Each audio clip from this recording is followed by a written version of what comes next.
नमस्कार, आप देख रहे हैं स्पेशल रिपोर्ट न्यूज रूम से। आपके साथ मैं हूं अंजना ओम कश्यप। आज स्पेशल रिपोर्ट में बात मोदी सरकार से विपक्ष के सवाल की। आज विपक्षी दल यही पूछ रहे हैं कि आखिर होली सीबीआई वाली क्यों। विपक्ष का आरोप यही है कि होली में खुशियों के रंगों में केंद्र सरकार जांच एजेंसियों के दुरुपयोग से बदरंग करने में लग गई है। दिल्ली में मनीष सिसोदिया को झूठे केस में जेल भिजवा दिया गया तो अगला नंबर लालू और राबड़ी देवी का हो सकता है, ये आरोप है विपक्ष का। सीबीआई ने राबड़ी देवी से घंटों पूछताछ की तो कल लालू को सीबीआई के सामने हाजिर होना है। आखिर विपक्ष पर सीबीआई संकट की इनसाइड स्टोरी क्या है, देखिए।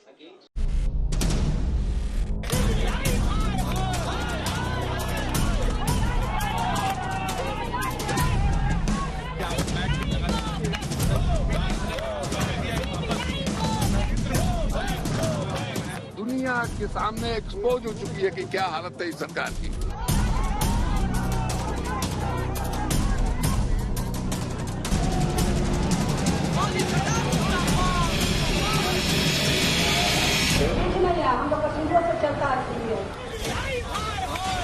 राबड़ी देवी से करीब 4 घंटे तक सीबीआई के अफसरों ने पूछताछ की। मामला जमीन के बदले नौकरी के कथित घोटाले का है। अंदर राबड़ी देवी से पूछताछ होती रही और बाहर आरजेडी के समर्थकों ने धरना प्रदर्शन किया। केंद्र पर एजेंसियों के दुरुपयोग का बड़ा आरोप लगाया। करीब 4 घंटे बाद सीबीआई की पूछताछ खत्म हुई तो राबड़ी देवी का गुस्सा जबान पर आ गया। इस गुस्से के पीछे है सीबीआई की पूछताछ। जिस वक्त राबड़ी देवी से पूछताछ हुई उस वक्त लालू प्रसाद यादव और मीसा यादव दिल्ली में थे। तो सीबीआई टीम आई है इसमें में क्या लग रहा है कि तो सीबीआई टीम आई है इसमें में क्या लग रहा है कि ये कथित घोटाला क्या है, आपको तफ्तीश से बताएं। उससे पहले समझिए इस घोटाले की जद में कौन कौन है। नंबर 1, लालू प्रसाद यादव, तत्कालीन रेल मंत्री। नंबर 2, राबड़ी देवी, लालू यादव की पत्नी। नंबर 3, मीसा भारती, लालू प्रसाद यादव की बेटी। नंबर 4, तेजस्वी यादव भी शक के घेरे में हैं, लालू के बेटे और बिहार के deputy CM. Number 5, Bhola Yadav, Lalu Prasad Yadav की करीबी। सरल शब्दों में समझें तो यादव फैमिली पर सीबीआई का कानूनी शिकंजा कस रहा है। सीबीआई सूत्रों से मिली जानकारी के मुताबिक 4 घंटे चली पूछताछ के दौरान सीबीआई सवालों की लंबी चौड़ी लिस्ट लेकर आई थी। कथित जमीन के बदले नौकरी को लेकर राबड़ी देवी से सवाल पूछे गए। सवाल नंबर 1, आपके आवास पर भोला यादव जमीन के कागजात लेकर क्यों आए थे? सवाल नंबर 2, भोला यादव ने कितनी जमीनों का सौदा करवाया? सवाल नंबर 3, पटना में आपके परिवार ने हजारों वर्ग फुट जमीन कैसे खरीदी? सवाल नंबर 4, रेलवे भर्ती में जमीन के बदले नौकरी की अवैध डील के बारे में आपको क्या पता है? दर्जनों शिकायतकर्ताओं ने सस्ते में जमीन बेचने का आरोप आप लोगों पर क्यों लगाया? इस मामले की जांच के दौरान सीबीआई ने भोला यादव नाम के आरोपी को गिरफ्तार किया। भोला यादव ने सीबीआई को पूछताछ के दौरान यह जानकारी दी कि इस मामले में जिन लोगों की जमीन ली गई थी नौकरी के बदले, उन लोगों से जुड़े दस्तावेज उसने लालू यादव और राबड़ी देवी के पटना स्थित आवास से लिए हुए थे। सीबीआई को शक है कि इस घोटाले की जानकारी राबड़ी देवी के पास में है और इसी वजह से उनसे घंटों तक पूछताछ की गई। आज राबड़ी देवी से पूछताछ हो गई। अब मंगलवार यानी 7 मार्च को दिल्ली में लालू प्रसाद यादव को सीबीआई ने पूछताछ के लिए बुलाया है। सीबीआई की पूछताछ शुरू होते ही विपक्षी दलों ने मोदी सरकार को घेरना शुरू कर दिया। भाजपा के साथ रहिएगा तो राजा हरिश्चंद्र कहलाइएगा। जिस दिन हमारी महागठबंधन की सरकार बनी उस दिन भी हमने बोला कि ये सिलसिला जो है चलता रहेगा। कानून अपना काम कर रहा है। इसमें जो है अगर कोई गुनाहगार है तो उसे छोड़ा नहीं जाना चाहिए, कोई बेगुनाह है तो छुआ नहीं जाना चाहिए। इसमें पॉलिटिक्स कहाँ आ जाती है? ना पॉलिटिक्स है इसमें, ना कोई पॉलिटिकल प्रेजुडिस है। वहीं प्रियंका गांधी ने ट्वीट करते हुए बीजेपी पर हमला बोला। जो विपक्षी नेता भाजपा के सामने झुकने को तैयार नहीं है उन्हें ईडी सीबीआई के जरिए प्रताड़ित किया जा रहा है। आज राबड़ी देवी जी को परेशान किया जा रहा है। लालू प्रसाद यादव जी और उनके परिवार को वर्षों से प्रताड़ित किया जा रहा है क्योंकि वो झुके नहीं। बीजेपी विपक्ष की आवाज दबाना चाहती है। अब आपको सरल शब्दों में कथित घोटाले के बारे में बताते हैं। आरोप के मुताबिक लालू प्रसाद यादव जब यूपीए राज में रेल मंत्री थे उस दौरान नौकरी के बदले जमीन घोटाला हुआ। खेल ये हुआ कि लालू यादव एंड फैमिली ने नौकरी के बदले में सस्ते दामों में उम्मीदवारों की जमीन अपने नाम करा ली। ये पूरा घोटाला 2004 से 2009 के बीच हुआ। इस केस में 15 मार्च को राबड़ी देवी, लालू प्रसाद यादव और मीसा यादव की पेशी है। पूछताछ लालू परिवार से शुरू हुई, लेकिन इस पूछताछ से बिहार की राजनीति में नई सुगबुगाहट शुरू हो गई। वजह है सीबीआई के सीन में आते ही नीतीश कुमार के बदले तेवर। 2017 में इसी जमीन के बदले नौकरी घोटाले को आधार बनाकर नीतीश कुमार ने आरजेडी के साथ गठबंधन तोड़ा था और बीजेपी के साथ नई सरकार बना ली थी।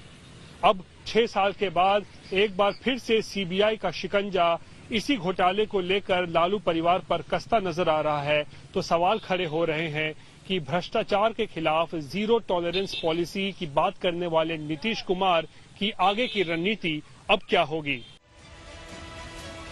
दरअसल 2017 में जमीन के बदले नौकरी घोटाले को लेकर ही नीतीश कुमार ने लालू यादव के साथ गठबंधन तोड़ा था। दलील यही थी कि भ्रष्टाचार पर कोई कंप्रोमाइज नहीं करेंगे। अब 2023 में एक बार फिर जेडीयू और आरजेडी साथ साथ हैं और फिर वही करप्शन की फाइल खुली है।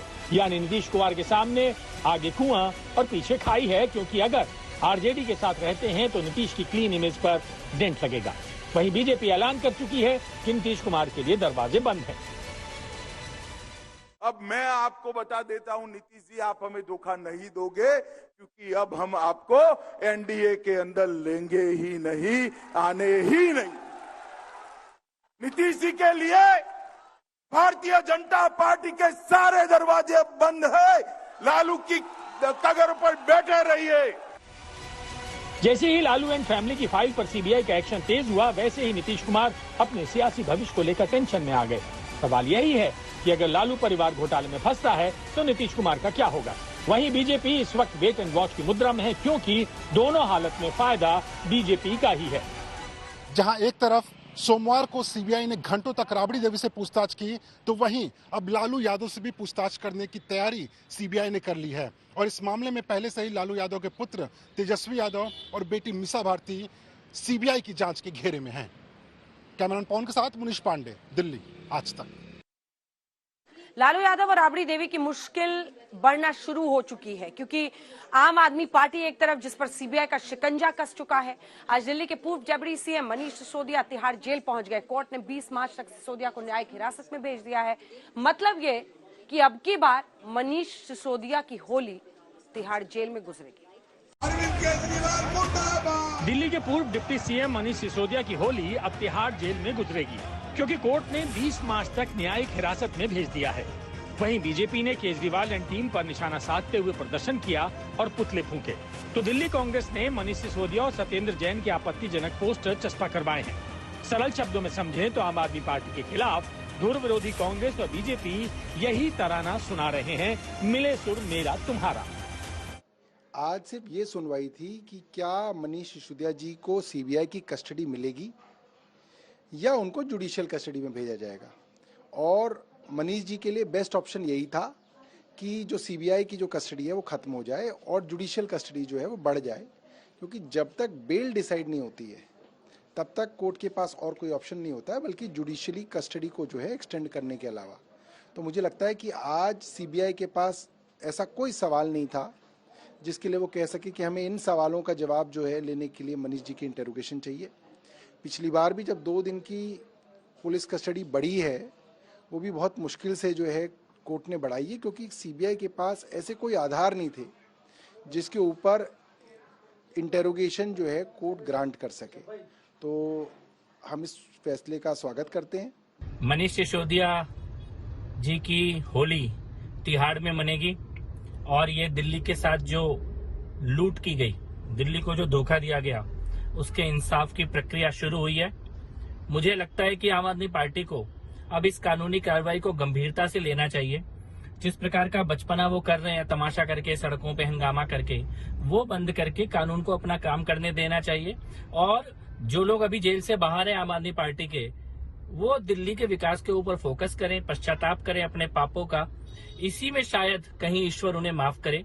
मनीष सिसोदिया और सत्येंद्र जैन अपनी गति को प्राप्त हो चुके हैं और इनके जो आकाएं जिन्होंने ये सब भ्रष्टाचार करवाया है, वो भी बहुत जल्द उसी जगह पहुंचेंगे जहां पे मनीष और सत्येंद्र जैन है। 10 मार्च को मनीष सिसोदिया की जमानत पर सुनवाई होगी, जबकि राउज एवेन्यू कोर्ट ने 20 मार्च तक तिहाड़ जेल भेज दिया है। इसी के साथ सियासी तूतू मैमे का नया दौर शुरू हो गया। 10 तारीख को जो है वो बेल की सुनवाई होगी और जो है उसके बाद जो है तय होगा कि कोर्ट जो है उनको बेल देता है या जुडिशियल कस्टडी एक्सटेंड करता है। अगर आपका बस चलता तो आप तो घर घर के नीचे शराब के ठेके खुलवा देते, आप तो बहनों की, लड़कियों की इज्जत ही ना रहने देते, आपने तो सब कुछ को ताक पे लगा दिया था। तो मेरा अपना मानना यह है कि कुछ सवाल हैं, उनका जवाब मिलना चाहिए। आपको बताते हैं कि तिहाड़ जेल में सिसोदिया कहाँ रहेंगे, कैसे रहेंगे। तिहाड़ सूत्रों से मिली जानकारी के मुताबिक मनीष सिसोदिया को जेल नंबर 1 में शिफ्ट किया गया है। सिसोदिया 10BY10K बैरक में रहेंगे। बैरक में सिर्फ और सिर्फ मनीष सिसोदिया होंगे। बड़ी बात यह है कि सिसोदिया को किसी दूसरे कैदी से मिलने की इजाजत नहीं होगी। सिसोदिया को जेल नंबर 1 में रखा गया है, जबकि सत्येंद्र जैन जेल नंबर 7 में बंद है। दोनों के बीच 500 मीटर का फासला है, लेकिन एक जेल से दूसरे जेल के बीच कई बाउंड्री है। तिहाड़ जेल सूत्रों के मुताबिक मनीष सिसोदिया को तिहाड़ की जेल नंबर 1 में रखा गया है। उन्हें बैरक में अकेले रखा गया है और तिहाड़ जेल की तरफ से उन्हें कोई स्पेशल ट्रीटमेंट नहीं मिलने वाला है। एक्साइज केस में गिरफ्तार और तिहाड़ जेल में बंद किसी भी आरोपी से मनीष सिसोदिया को नहीं मिलने दिया जाएगा। दरअसल सत्येंद्र जैन के केस में ईडी ने अदालत में शिकायत देते हुए आरोप लगाया था कि जेल में रहते हुए सत्येंद्र जैन अपने को अक्यूज से लगातार मिल रहे हैं, जिसके बाद मनीष सिसोदिया को लेकर तिहाड़ प्रशासन ने ये फैसला किया है। आपको याद होगा बैरक में सत्येंद्र जैन के मालिश का वीडियो सामने आया था। जांच एजेंसी ने वीडियो को कोर्ट में पेश किया था। ये वही वीडियो है जिसमें सत्येंद्र जैन जेल के अंदर ऐशो आराम से रह रहे थे, टीवी देख रहे थे, मालिश करवा रहे थे, लोगों से मिल रहे थे। लेकिन मनीष सिसोदिया को जेल के अंदर ऐसी सुविधाएं नहीं मिलेंगी। आज तिहाड़ जाने से पहले मनीष सिसोदिया ने कोर्ट में अपनी 3 फरियाद रखी थी। फरियाद नंबर 1, बैरक में विपश्यना करने की अनुमति। फरियाद नंबर 2, बैरक में भगवद गीता पढ़ने की अनुमति। फरियाद नंबर 3, बैरक में पेन और नोटबुक रखने की अनुमति। मनीष सिसोदिया की फरियाद पर अदालत ने जेल सुपरिटेंडेंट को मांग पर विचार करने का आदेश दिया। जज ने कहा कि इन मांगों पर जेल सुपरिटेंडेंट फैसला करेंगे। भले ही सीबीआई ने अब की बार सिसोदिया की रिमांड न मांगी हो, लेकिन कोर्ट में ये बात कही है कि 15 दिनों बाद जरूरत पड़ी तो रिमांड मांगेंगे। यानी मनीष सिसोदिया की मुश्किलें कम होती नजर नहीं आ रही हैं। आज तक ब्यूरो।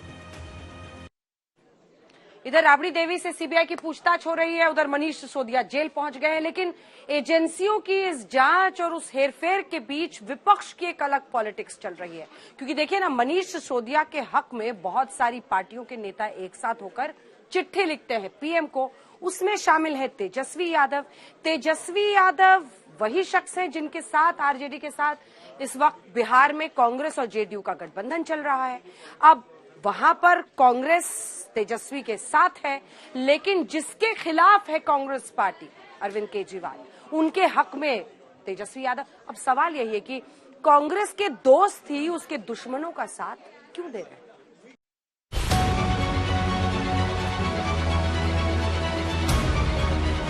दिल्ली से करीब 2200 किलोमीटर दूर विपक्षी एकजुटता की पिक्चर का ये ट्रेलर चेन्नई में रिलीज हुआ। मौका तमिलनाडु के सीएम स्टालिन के 70वें जन्मदिन का था। विपक्षी दल एक दूसरे के हाथ पकड़कर हाथ ऊपर उठाते हैं और मोदी के खिलाफ ऐलान जंग करते हैं। संदेश यही देने की कोशिश की गई कि 2024 में नरेंद्र मोदी को हराने के लिए साथ साथ हैं। मतलब ये ट्रेलर है। सियासी पर्दे पर 2024 में पिक्चर रिलीज होगी। सबसे पहले आपको इस पिक्चर की कास्टिंग दिखाते हैं। पिक्चर का नाम मोदी रोको मोर्चा। डायरेक्टर तमिलनाडु के सीएम स्टालिन। पटकथा कांग्रेस। मुख्य कलाकार मल्लिकार्जुन खड़गे। सह कलाकार अखिलेश यादव, तेजस्वी यादव, फारूक अब्दुल्ला। Release date 2024।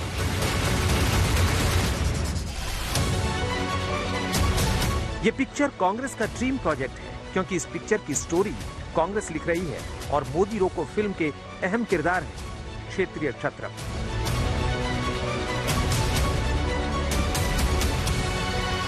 मंच पर कांग्रेस के अध्यक्ष मल्लिकार्जुन खड़गे, समाजवादी पार्टी के प्रमुख अखिलेश यादव, आरजेडी नेता तेजस्वी यादव और नेशनल कॉन्फ्रेंस के फारूक अब्दुल्ला एक साथ दिखाई देते हैं। और काफी दिनों बाद अखिलेश यादव किसी कांग्रेसी नेता के साथ मंच शेयर करते हुए नजर आए। यहाँ खड़गे जो बोले वो बेहद ध्यान से सुनने वाली बात है।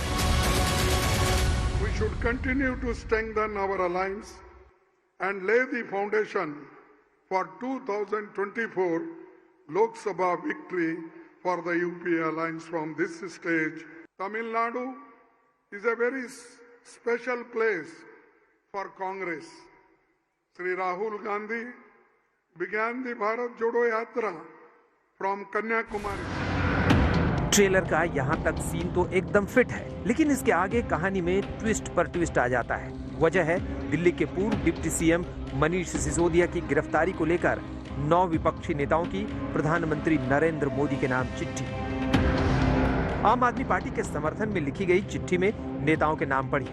नंबर 1 बंगाल की मुख्यमंत्री ममता बनर्जी, नंबर 2 तेलंगाना के मुख्यमंत्री चंद्रशेखर राव, नंबर 3 बिहार के deputy CM Tejashwi Yadav, number 4 Delhi के सीएम अरविंद केजरीवाल, नंबर 5 पंजाब के CM Bhagwant Mann, number 6 national conference के chief Farooq Abdullah, number 7 NCP chief Sharad Pawar, number 8 Shiv Sena Thackeray group के chief Uddhav Thackeray, number 9 Samajwadi party के मुखिया अखिलेश यादव। ये कोई डेमोक्रेसी या लोकतंत्र नहीं है, ये तानाशाही है, तानाशाही से भी बढ़कर है। इस तरह से तालिबान और अलकायदा जैसे लोग हाथ में हथियार उठाते हैं अपने विरोधियों को खत्म करने के लिए। ये सरकार ने ईडी और सीबीआई जैसे हथियार अपने विरोधियों को खिलाफ यूज करने का एक बीड़ा उठाया है। भाजपा में अगर आप लड़िएगा, भाजपा को आईना दिखाओगे, भाजपा से सवाल करोगे, तो इस तरह का काम तो होता ही रहता, कोई नई बात तो है नहीं। इधर चिट्ठी आई और उधर अरविंद केजरीवाल का बड़ा बयान आया। ये ट्रेंड बनता जा रहा है कि विपक्ष के जितने भी राज्य हैं उन राज्यों में काम नहीं करने दिया जाएगा। तो या तो उन राज्यों के अंदर ईडी सीबीआई छोड़ के उन विपक्षी दलों के राज्यों के अंदर उनको तंग किया जाता है, या गवर्नर के जरिए उन लोगों को तंग किया जाता है। तो इस तरह से ये ठीक नहीं है। यहाँ पर मोदी विरोधी मोर्चा एक सुर में बोल रहा है, लेकिन इस पूरे मामले पर कांग्रेस का स्टैंड एकदम अलग है। बिहार में आरजेडी, जेडीयू और कांग्रेस का महागठबंधन है। कांग्रेस पार्टी दिल्ली में सिसोदिया को भ्रष्टाचारी और देशद्रोही बता रही है। नीतीश कुमार ने खुद को चिट्ठी से दूर रखा है, यानी केजरीवाल की पार्टी के लिए कोई सॉफ्ट कॉर्नर नहीं है। लेकिन तेजस्वी यादव तो जेडीयू और कांग्रेस से इतर खुल्लम खुल्ला आम आदमी पार्टी के सपोर्ट में उतर आए। तो क्या 2024 को लेकर विपक्ष में कंफ्यूजन ही कंफ्यूजन है, जिसका इशारा फारूक अब्दुल्ला कर रहे हैं। Let us forget who is going to become the prime minister. Let us first win the election, then think who is going to become the prime minister. It is not the prime minister that matters, it is the nation that matters. अब एक और तस्वीर देखिए। महाराष्ट्र में कांग्रेस, उद्धव ठाकरे की शिवसेना और NCP का गठबंधन है। सिसोदिया की गिरफ्तारी को लेकर उद्धव और शरद पवार तो सिसोदिया के समर्थन में चिट्ठी लिख रहे हैं, लेकिन इस महाराष्ट्र में उद्धव और पवार से कांग्रेस इत्तेफाक नहीं रखती। तो क्या कुछ दिन पहले केजरीवाल और उद्धव की मुलाकात के पीछे कोई बड़ी डील है? आज देश के जो हालात हैं उनके ऊपर हमने चर्चा की। जब चुनाव आएंगे चुनाव की भी चर्चा करेंगे। पार्टी हैं, हम चुनाव तो लड़ेंगे, उस टाइम चुनाव की भी चर्चा करेंगे, पर हम उस पार्टी की तरह 24 घंटे चुनाव की बात नहीं करते। दरअसल चाहे दिल्ली हो, चाहे पंजाब हो, चाहे गुजरात हो, आम आदमी पार्टी ने कांग्रेस के वोट बैंक में सेंध लगाई है, यानी आप और कांग्रेस एक दूसरे के पूरक हैं। अब सवाल है कि कांग्रेस की गठबंधन वाली गाड़ी में सवार क्षेत्रीय क्षत्रपों का केजरीवाल की तरफ झुकाव क्या कहता है? आज तक ब्यूरो। जांच एजेंसियों की तेजी से भागती हुई जांच के बीच अब आपको उत्तर प्रदेश पुलिस का काम दिखाते हैं, क्योंकि अब उमेश पाल हत्याकांड में दूसरा एनकाउंटर हुआ है। जी हां, शार्प शूटर उस्मान, जिस पर आरोप है कि उसी ने गोली चलाई थी उमेश पाल पर, आज पुलिस ने उसे एनकाउंटर में मार गिराया। उमेश पाल पर पहली गोली चलाने वाले शूटर विजय चौधरी उर्फ उस्मान का प्रयागराज पुलिस ने दी एंड कर दिया। तब विजय उर्फ उस्मान ने उमेश पाल पर ताबड़तोड़ गोलियां बरसाई थी।